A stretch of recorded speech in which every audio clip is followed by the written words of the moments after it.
questãozinha aí de modelos atômicos, tanto da parte física. Então olha aí na telinha aí do computador. Ele diz o seguinte, a representação abaixo mostra 3 níveis de energia de um determinado átomo. As camadas, né? O nível 1, correspondendo à camada 1, o nível 2, a camada 2, o nível 3, a camada 3. Nós sabemos que o nível 3, mais afastado, tem uma camada, um nível de energia maior. Quanto mais afastada a camada do núcleo, maior vai ser o seu nível de energia, ok? Então ele deu esse gráfico aí. Aí ele pergunta, um elétron precisa receber energia correspondente a E2 menos E1 para saltar do nível 1 para o nível 2. Então, repetindo a primeira afirmativa, um elétron precisa receber energia correspondente a E2 menos E1 para saltar do nível 1 para o nível 2. Correto. Um elétron para passar do nível 1, da camada 1 para a camada 2, ele precisa receber energia. E essa energia tem que ser exatamente a diferença da energia 2 para a energia 1. Então a primeira proporção está correta. Ó. Um elétron precisa receber energia, correto, para passar do nível 1 para o nível 2 e vai ser igual a E2 menos E1. Correta a primeira afirmativa. Vamos para a segunda. O salto quântico referido acima libera energia na forma de onda eletromagnética. Pessoal, o salto quântico passando da camada 1 para a camada 2, ele não libera energia, ele recebe energia. Então, a segunda afirmativa está errada, porque ele diz que o salto quântico, passando da camada 1 para a camada 2, libera energia. Não. Quando ele passa da camada mais próxima do núcleo para a camada mais afastada, ele não libera, ele recebe energia, tá? Liberar é o contrário, é quando ele vem da 2 para 1.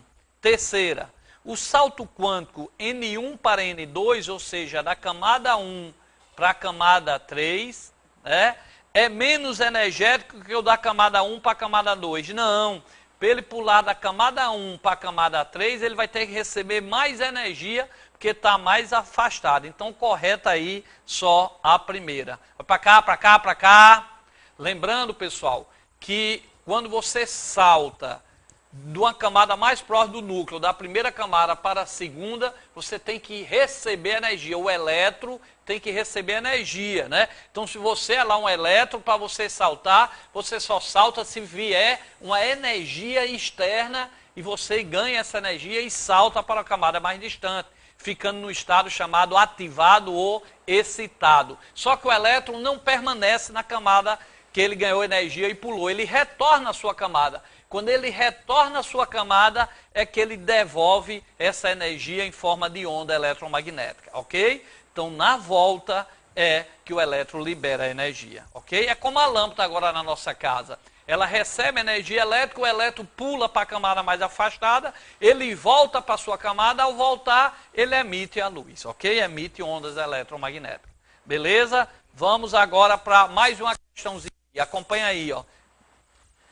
Ele diz aí, na telinha aí, por favor, coloque aí. Grande Robson, Sêmogo e Flávio, né? O Flávio hoje está aí? Tiago? É Tiago, né? Então vamos lá. O FRN 2009. Dos compostos Na2O e NaOH, tá? Então nós temos aí o óxido de sódio e o hidróxido de sódio, né? O NaOH, tá certo? A soda cáustica, ok? Popularmente conhecido. Então os compostos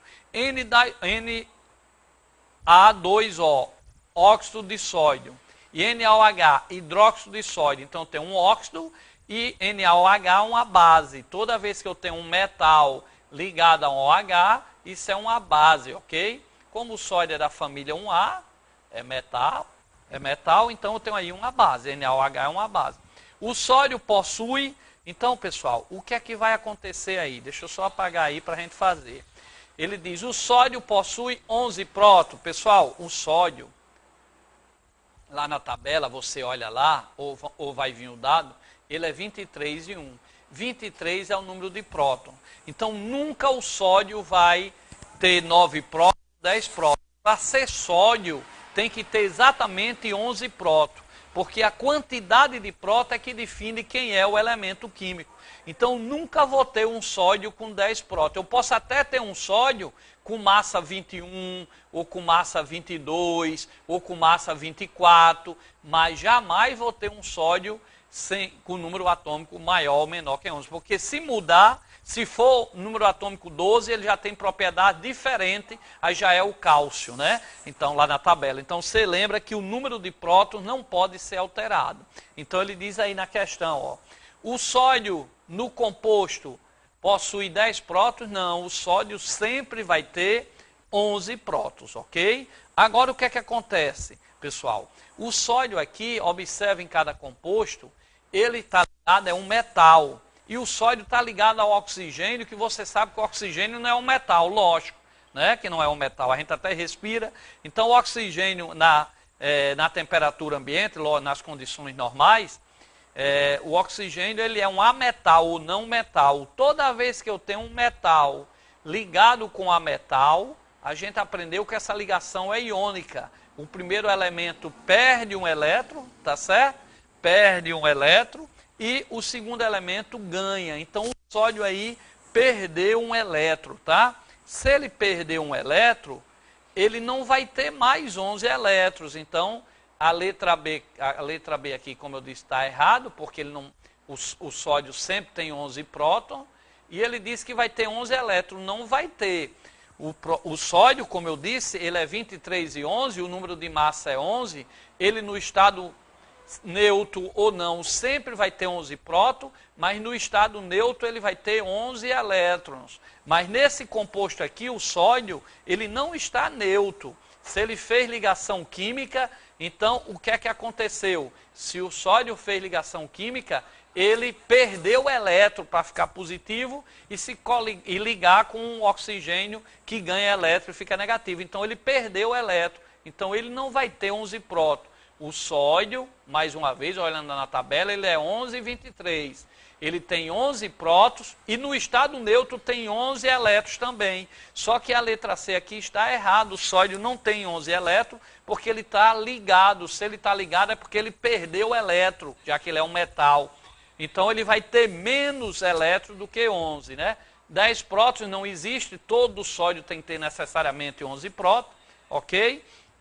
E a configuração dele não é essa daqui, porque, como eu disse, o sódio tem 11 prótons, então seria 1s2, 2s2, 2p6, 3s1, você somar 2 mais 2, 4, mais 6, 10, mais 1, 11. Só que agora ele fez ligação, então ele perdeu o elétron. Então, se ele perdeu o elétron, ele vai ficar positivo.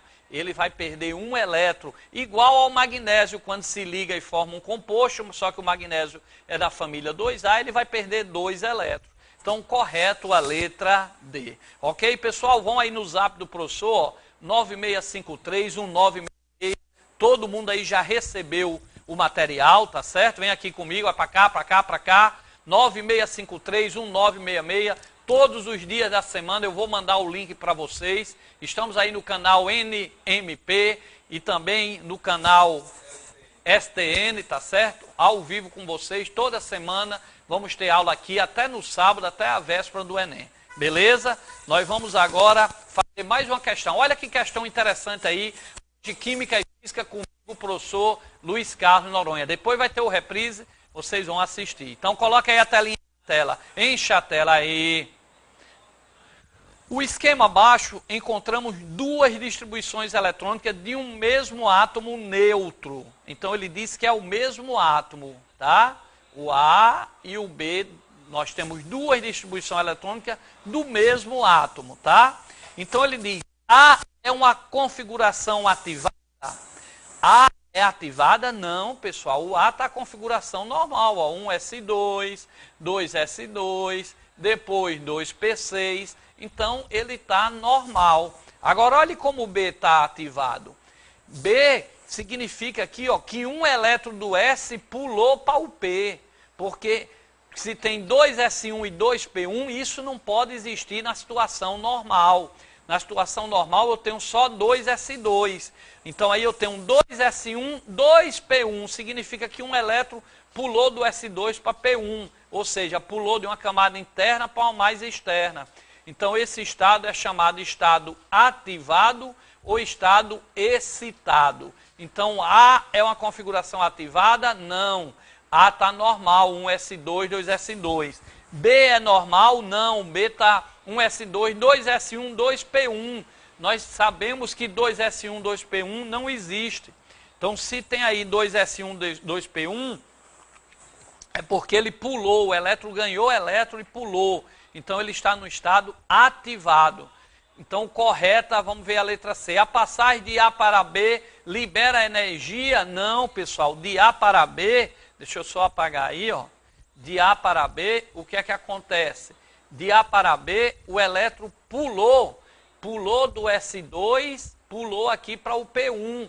Então, quando pula, ele absorveu energia. Ele não libera energia, ele vai liberar ao contrário. Quando ele voltar de B para A, de B para A, é que ele vai liberar energia. Então, a letra C está errada. A letra C ele diz, ó, a passagem de A para B libera energia. Não, de A para B pulou. De S2, pulou um elétron, saiu de S1 e foi para P. Pulou, então não libera, absorve. De A para B, ó, de A para B, o elétron pulou do S2, ficou só S1 e foi para o P. Então ele pulou para a camada mais afastada. Para isso acontecer, ele absorve e não libera energia.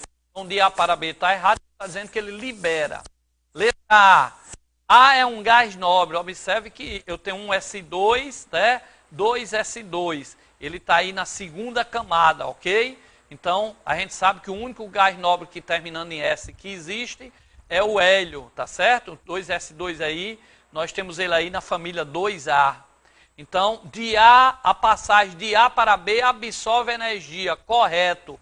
Observe que de A para B, ele pulou, ele saiu do S2 e foi para o S1, tá?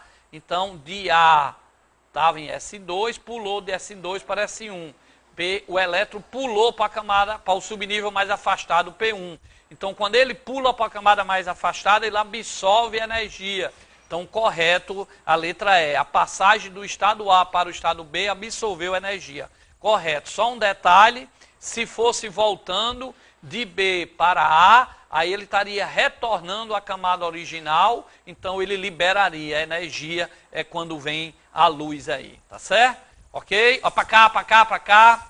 Pessoal, nós estamos aqui na nossa aula de revisão. Hoje a gente está fazendo as questões de química, daqui a pouco as questões de química. Nós vamos estar todos os dias aqui com você, ok? Vamos para mais uma questãozinha. Acompanha aí, ó. Agora já misturado aí, já mais questão de física. Estamos aqui na revisão de Física e Química comigo, professor Luiz Carlos Noronha, né? O nosso blog aí aparece aí, coloca aí tela toda. Quem quiser, ó, coloca aí a questão na tela toda. Se quiser, vai aqui no nosso blog, ó, Prof. Luiz Carlos, blogspot.com. Tem mais de 1000 aulas gratuitas aí, para Enem, para concurso, gratuita. Vai no nosso blog, acessou nosso blog, do lado direito na telinha, tem aulas, você escolhe a matéria que é o assunto e assiste, ok?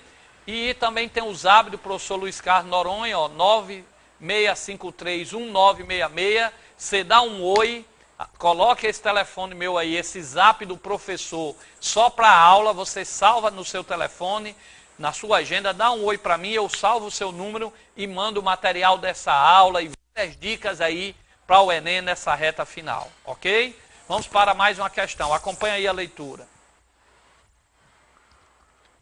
Em uma manhã de céu azul, um banhista na praia observa que a areia está muito quente e a água do mar está muito fria. À noite, esse mesmo banhista observa que a areia da praia está fria e a água do mar está morna. O fenômeno observado deve-se ao fato que... Então, para cá, para cá, para cá. Vem comigo, dá um zoom aí. Aí, Tiago. Olha aí, grande Robson Semog. Então, pessoal, o que é que acontece? Nós sabemos que o sol, a energia que vem para a água na praia é a mesma que vem para a areia. Então, por que a areia está mais quente ao meio-dia, como o texto colocou aí?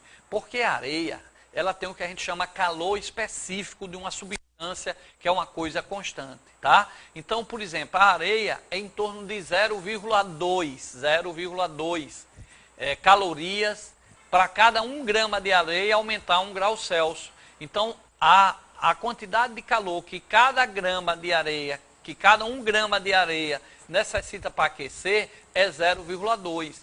Enquanto a água, para aquecer 1 grau, o calor específico da água é 1. Então, a areia, quando vem 0,2 do Sol, a areia já aumenta 1 grau.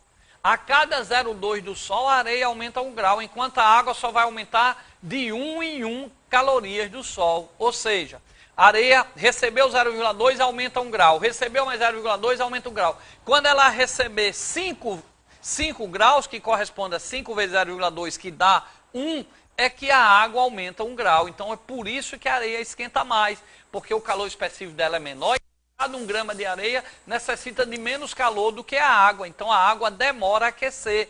Quando a água vai aquecer 1 grau, a areia já tem aquecido 5, porque o calor específico da areia é 5 vezes menor que a da água, por isso que ela esquenta. Então, vamos voltar para a questão aí, ó. Em uma manhã de sol, coloca a questão aí, Tiago, na tela toda. Em uma manhã de sol, um banhista na praia observa que a areia está muito quente e a água do mar está muito fria, né? À noite, esse fenômeno é o contrário. Isso está relacionado a quem? Letra B. O calor específico da areia é menor que o calor específico da água. Tá certo? Como é menor, ele aquece mais rápido, por isso que a areia esquenta, tá? Quando é de noite, ela também esfria mais rápido, por isso que a água fica morna, ok? Para cá, para cá, para cá. Estamos aqui com vocês. Aí o zap do professor.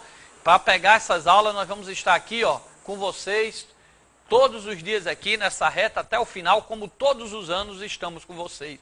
Há mais de 15 anos temos esses aulões. Pela TV aberta, começou já, passamos por 3 emissoras, né? E agora estamos aí direto com vocês todos os dias, através do zap do professor, a gente manda o link e você assiste ao vivo, ok? Todos os dias vamos ter essa aula e vamos ter o reprise, você vai receber o horário da aula ao vivo e vai receber o horário do reprise. Caso não possa acompanhar no horário, assista aí no reprise, ok? Tá chegando aí muita mensagem aí no nosso zap, chega, travou aí, tá certo? Mas estamos aqui todos os dias com vocês. Vamos para mais uma questãozinha aí, acompanha aí. Com relação aos efeitos sobre o ecossistema, pode afirmar que, então foi uma questão aí do Enem, e vem com relação aí às chuvas ácidas, tá? Pessoal, o que vem a ser aqui, ó, essas chuvas ácidas, ok? Presta atenção. Para cá, para cá, para cá, nós sabemos que sai, até devido à poluição, sobe muitos gases, como o CO2, que vem muito aí do cano de escape do carro, né? O CH4 dos lixões, né? Que é um gás que aumenta muito também o efeito estufa. O CO2 e o CH4, o aumento do efeito estufa é que é ruim, o efeito estufa não.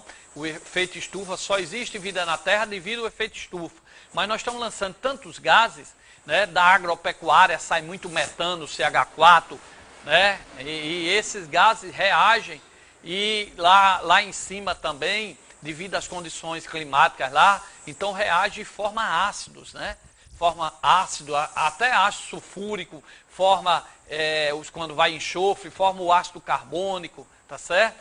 Então, esses ácidos aí, pessoal, esses gases que sobem, esses óxidos que sobem e reagem lá com a nossa água, formando os ácidos, retorna junto com a água através da chuva, e esse ácido provoca danos ao nosso ecossistema, ok?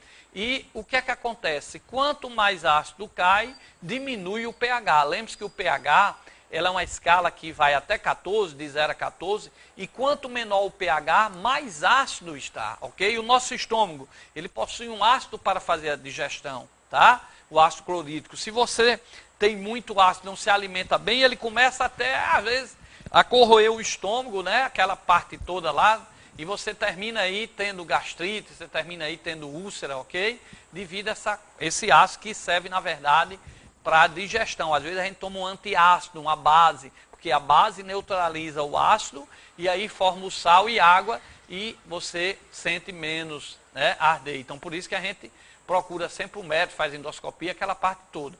Então, esses gases, esses óxidos que sobem, NO2, também de nitrogênio, né, tá certo? Isso volta em chuva ácida e o ácido diminui o pH. Se diminui o pH, torna mais ácido o solo, com isso dificulta que o solo, né, as plantas sobrevivam e saia uma plantação, tá certo? Essa chuva ácida vai também para os rios, então baixa o pH e quanto menor o pH, mais ácido é. Então um pH igual a 2, aquela substância é bastante ácida, um pH igual a 4, tá certo? Ela já é menos ácida, né? Vocês sabem lá pela escala de logaritmo.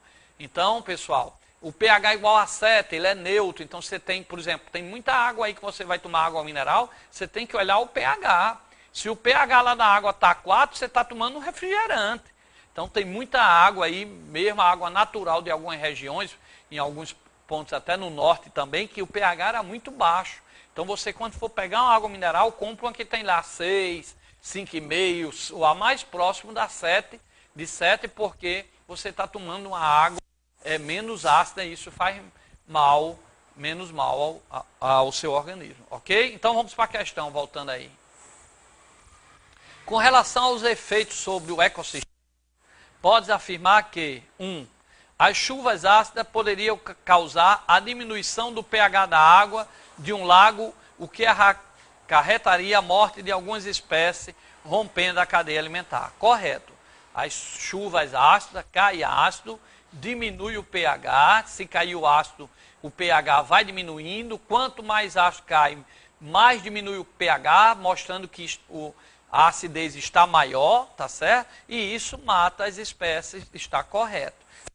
Correto. As chuvas ácidas poderiam causar a diminuição do pH da água de um lago, o que acarretaria a morte de algumas espécies, rompendo a cadeia alimentar. 2.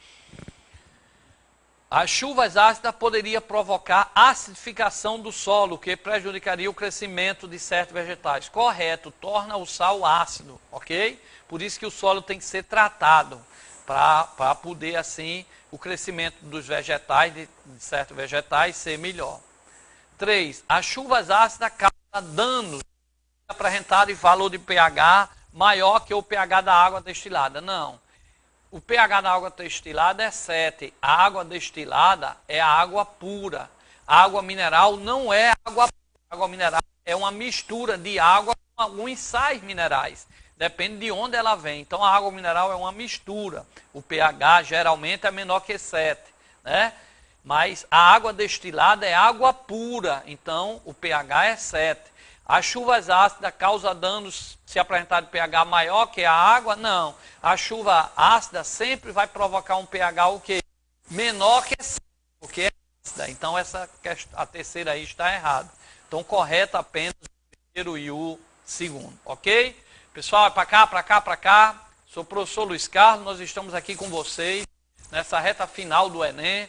Nós estamos sempre mandando aí link, vai o nosso zap do professor, é 96531966. Tiver como dizer 965366. Salva aí esse zap aí na sua telinha, tá certo? Manda um aí para mim, eu pego o seu número e mando para o seu material dessa aula e mando e você também o horário que você assiste pelo celular essa aula todos os dias até o Enem. Aula aqui até sábado, ok?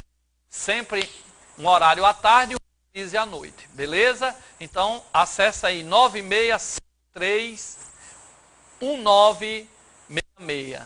96531966 e você pega aí o zap do professor, recebe o material. Vamos para mais uma questãozinha aí. Coloca aí na tela. Tá aí o zap, né? 96531966. Não. As propriedades periódicas dos elementos químicos, analisa as proposições abaixo. Primeira.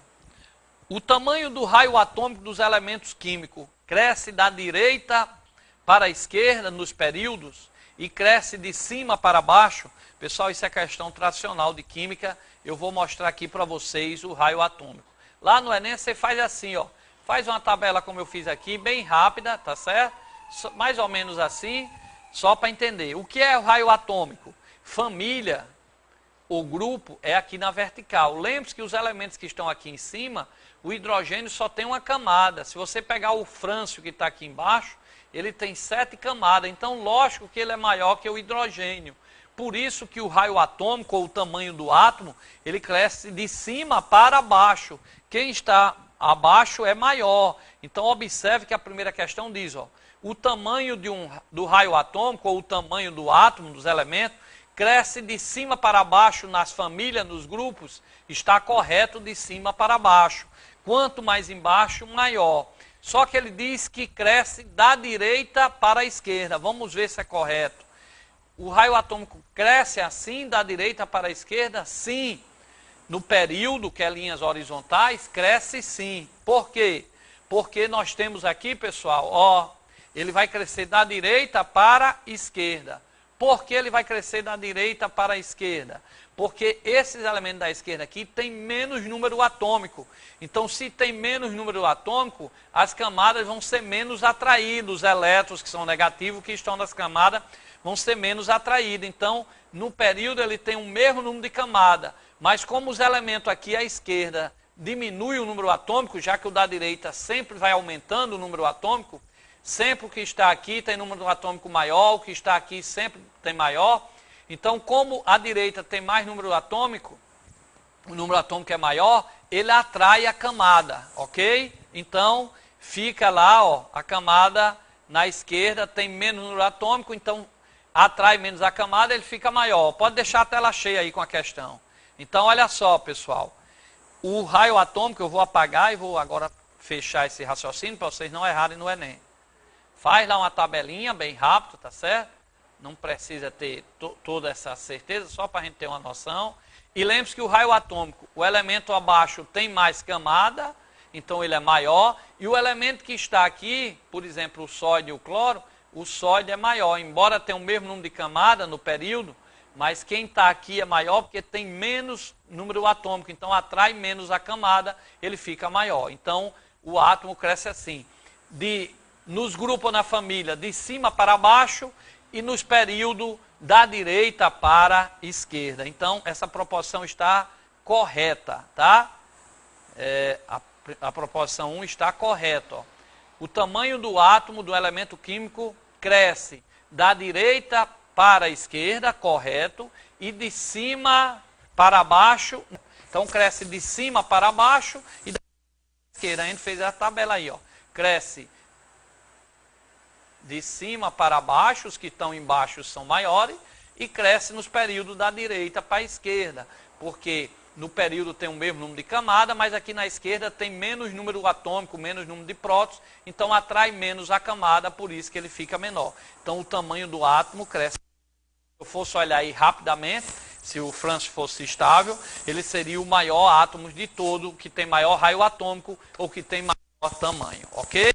Então a primeira está correta. Correto. Segunda, o tamanho do átomo, ou do raio do átomo, dos elementos químicos, cresce da esquerda para a direita nos períodos, assim como a eletropositividade. Ele disse que cresce da esquerda para a direita. Está errado. Ó. Nós acabamos de ver que o raio atômico não cresce da esquerda para a direita. Tá? Ele cresce o contrário. Está lá na afirmativa 1. Ó, da direita para a esquerda. Ele botou aqui para confundir. O tamanho de um átomo cresce da direita para a esquerda, correto. E aqui ele diz que o tamanho do átomo cresce da esquerda para a direita. O contrário está errado. Ok? Então essa segunda aí está errada. Agora vamos ver o que é que diz a terceira. O iodo apresenta raio atômico menor que o cloro. Pessoal, se o iodo e o cloro é da família 7A. Você vai lá na tabela, tem o flúor, o cloro e o iodo. Então ele diz, o iodo apresenta raio atômico menor. Não, se ele está abaixo, ele tem uma camada a mais, então ele é maior que o cloro, aí está errado. O elemento que está abaixo no grupo ou na família tem uma camada a mais, então ele é maior. Então o iodo apresenta raio atômico menor que o cloro? Não, você vai lá na família 7A, vai ver que o iodo está abaixo do cloro. Quem está abaixo tem sempre camada a mais, então ele é maior e não menor. Então ele diz que o iodo é menor, tem raio menor, o tamanho do átomo é menor. Não, está errado. 4. O nitrogênio apresenta raio atômico maior que o flúor. Correto. Por que correto? Deixa eu explicar aqui. Apagar, explicar para vocês. Vem para cá, ó, apagar. E vamos explicar isso, que cai muito essa parte de raio atômico. Ó, pessoal, o nitrogênio ele é da família 5A. Tá certo?